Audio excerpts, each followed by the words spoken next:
தெரியுது, எனக்கு ஒவ்வொரு வாரி பார்க்கும்போது அப்படி தான் தெரியும்.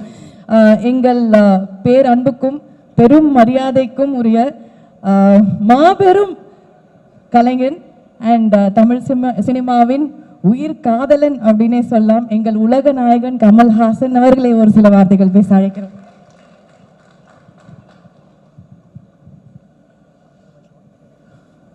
உயிரே உறவே தமிழே வணக்கம்.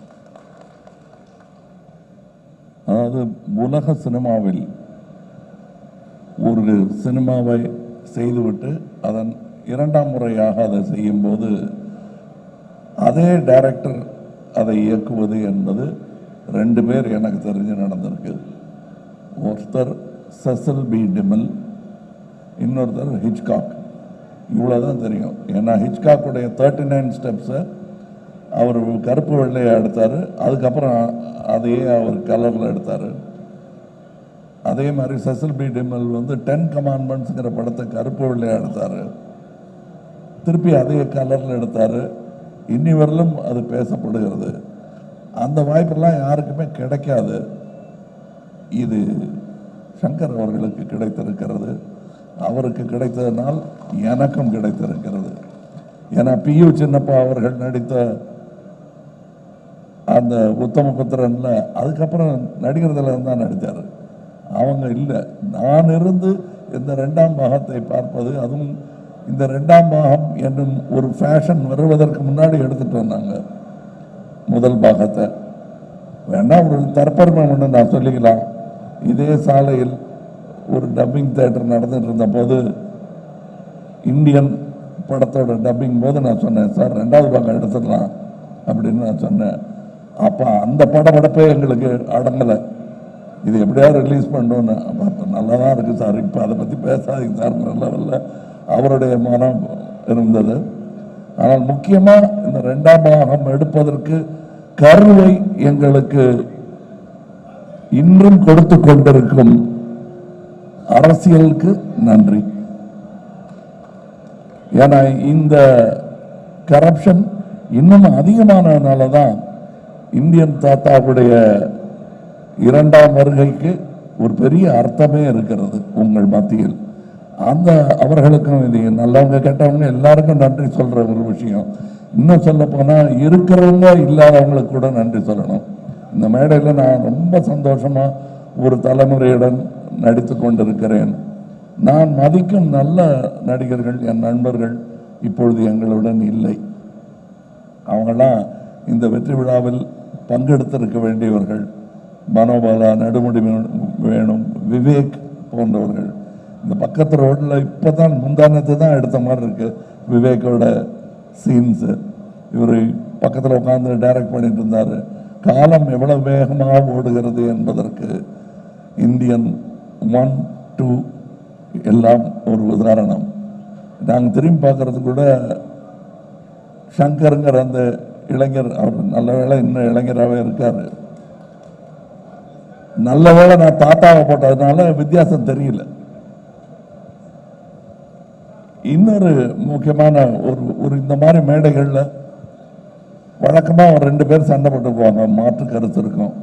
அது இல்லாமல் போயிடக்கூடாது இதுங்கிறதுக்காக ஒரு நம்ம ரவிவர்மன் ஒன்று சொன்னார், சங்கர் சாரும் கமல் சாரும் நினைச்சாலே இது மாதிரி எடுக்க முடியாதுன்னு எடுத்திருக்கோம். அதான் இந்தியன் 3. இந்த மேடையில் அதை பேசக்கூடாது. ஸோ அவரையும் எதிர்த்து பேசிட்ட ஒரு சந்தோஷம் எனக்கு இருக்கு. அவருக்கு தான் சம்மந்தப்பட்டிருக்காரு. இதில் இருக்கிற எல்லாருக்கும் ஒவ்வொருத்தருக்கும் நான் நன்றி சொல்ல ஆரம்பித்தேன்னா, நாங்கள் பாம்பே போகிறதா இருக்கோம் அடுத்த விழாவுக்கு. அது ரத்து செய்ய வேண்டியிருக்கும். இப்போ டைரக்டரே சொல்லிட்டாரு குணால் அவர்களை பற்றி. குணால் அவர்களை நான் சந்திச்சே 10 வருஷம் ஆச்சுன்னு சொன்னால் 10 மேலேயே ஆயிடுச்சு. எனக்கே ஆச்சரியமாக இருக்கு.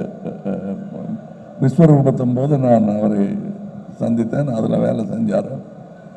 ஸோ அது மட்டும் இல்லை, இந்த படம் 5 வருடம் 6 வருடம் எடுத்ததுக்கு காரணம் நாங்கள் தொழில்நுட்பமோ இதுவோ தொழில்நுட்ப கலைஞர்களோ நட்சத்திரங்களோ காரணம் அல்ல. இயற்கை, கோவிட்லேருந்து விபத்துக்கள்லேருந்து பல விஷயங்கள் எங்களுக்கு இடையூறாக வந்தும் அதிலிருந்தெல்லாம் எங்களை மீட்டு தோளில் சுமந்து வந்த லைக்கா நிறுவனத்திற்கும் ரெட் ஜெயண்ட் நிறுவனத்திற்கும் என்றென்றும் இந்தியன் 2ம் 3யும் கடமைப்பட்டது. அதன் வெற்றியை அனுபவிக்க வேண்டும் முதல் ஆட்கள் அவர்களாக இருக்க வேண்டும் என்பதுதான் சங்கர் அவர்களுக்கும் எனக்கும் ஆசையாக இருக்கிறது. காரணம், அதை எடுத்து அது ஒரு ரசிகனாக ஏற்றெடுத்த உதயநிதி அவர்களுக்கும் நான் நன்றி சொல்றேன். ஏன்னா அவர் இதில் சம்பந்தப்பட்டது காரணமே அவர் இந்த படத்தையும் இதன் நடிகனையும் டைரக்டரையும் பெரிதாக ரசிக்கிறார் என்பதுதான் உண்மை. மற்றபடி இப்போ இங்கே பேசும்போது சித்தார்த் சொல்லிட்டாரு, அவர் தனியாக பேசும்போது மேடையில் மைக்கு கொடுத்து பேசுகிற மாதிரி தான் என்கிட்ட பேசுவார். அது சொன்னால் நம்ப மாட்டீங்க. இந்தியன் 3 வரட்டும், அப்புறம் வேணா கொஞ்சம் நம்பிக்கை வரும் உங்களுக்கு. நானே ஒரு கண்ணை சுருக்கி தான் பார்ப்பேன், நிஜமாவே என் மேலே இவ்வளோ பிரியம் இருக்குமான்னு. அந்த அளவுக்கு பிரியம் காட்டக்கூடியவர்கள் இங்கே இருக்கும் என் சகோதரர்களும் அப்படித்தான். இதில் இந்த 100%ன்னு சொன்னார் இல்லையா டைரக்டர், அது எப்படி 100% கொடுக்க முடியுங்கிறத கற்றுக்க வேண்டிய ஒரு ஆள் அனிருத்துன்னு நினைக்கிறேன். ஏன்னா என்னால் ஒரு அளவுக்கு மேலே கேட்டாங்கன்னா, சார் என்னால் முடிஞ்சது பண்ணியிருக்கேன் அப்படின்னு சொல்ல தோணும். அப்படி சொல்லாமல் இருக்கிறது எப்படிங்கிறது கற்றுக்கணும். ஏன்னா நான் எங்கே இருந்தாலும் நல்ல விஷயத்தை கற்றுக்குவேன் வெக்கப்படாமல். அதனால் தனியாக வந்து கேட்டு தெரிஞ்சுக்கிறேன். இங்கே இருக்கும் என்னுடைய நண்பர்கள் எல்லோருமே இந்த படத்தில் சம்பளம் வாங்கிட்டு நடித்த மாதிரியே எனக்கு தோணலை, சந்தோஷமாக நடித்தாங்க. அதுக்கு வாய்ப்பது மிகவும் கடினம். இதை இன்னும் 20 வருஷம் கழித்து சொல்லிக்கலாம், 25 வருஷம் கழித்து சொல்லிக்கலாம். நான் இன்றை சொல்லிக் கொள்கிறேன். இந்த யாராவது நான் சொல்ல விட்டிருந்தேன்னா, இந்த படம் பல சாதனைகளை படைக்கும் என்று நம்பிக்கொண்டிருப்பதனால் அடுத்த விழாவில் விட்டதை பிடிச்சிருக்கலாம்னு நினைக்கிறேன் நான்.